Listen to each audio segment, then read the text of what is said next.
Kepala Disperindak Provinsi Maluku larang keras pedagang jual beli lapak Pasar Mardika. Kepala Dinas Perindustrian dan Perdagangan atau Disperindak Provinsi Maluku, Yahya Kota, melarang keras adanya jual beli lapak di Gedung Baru Pasar Mardika Selasa 9 Juli 2024. Hal itu disampaikan menyoal maraknya isu jual beli lapak yang berkembang di publik. Dijelaskan hal itu termuat dalam perjanjian kerja sama yang dibuat pemerintah untuk ditandatangani pedagang. Salah satu poin dari isi perjanjian kerjasama itu perihal tidak diperbolehkan memindahkan tangankan atau memperjualbelikan tanpa sepengetahuan pemerintah. Lanjutnya, jika hal itu diketahui, maka pemerintah secara sepihak akan mengambil alih lapak tersebut secara paksa, baik dari tangan penjual maupun pembeli. Lanjutnya, Tribuners, setelah diambil alih, maka lapak itu akan diserahkan kepada pedagang lain.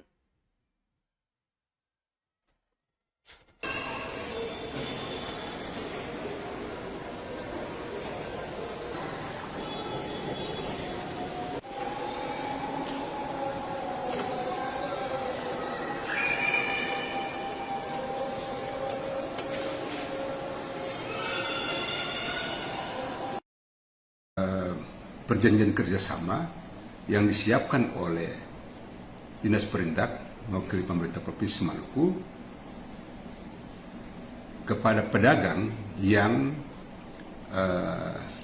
terverifikasi memasuki memasuki pasar Mardika Baru itu diawali dengan penandatanganan PKS yang salah satu butirnya adalah tidak diperbolehkan mindah tangankan atau dalam arti menjual belikan tanpa sepengetahuan pihak pengelola, dalam hal ini Dinas Perindak Provinsi Maluku.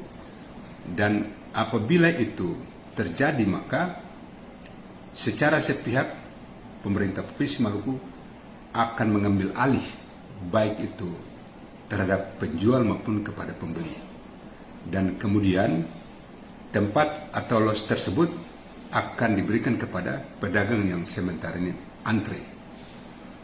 Kemudian saya tegaskan bahwa